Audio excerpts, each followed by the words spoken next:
என் மேனி நீ மீட்டும் பொன் வீணை என்று அந்நாளில் நீதான் சொன்னது.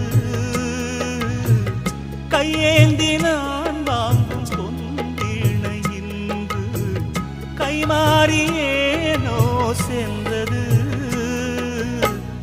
என் போன்ற ஏழை முழில் விழும் வாழை உண்டான காயம் ஆறக்கூடுமா? காதல் ரோஜாவே கனலை மூட்டாதே, நீ கொண்ட என் நெஞ்சை தந்தால் வாழ்த்துவேன். இளவேனில் இது வைகாசி மாதம், விழியோரம் மழையேன் வந்தது. பனிமூட்டம் வந்ததால் மலர் தோட்டம் நீங்கியே திசை மாறி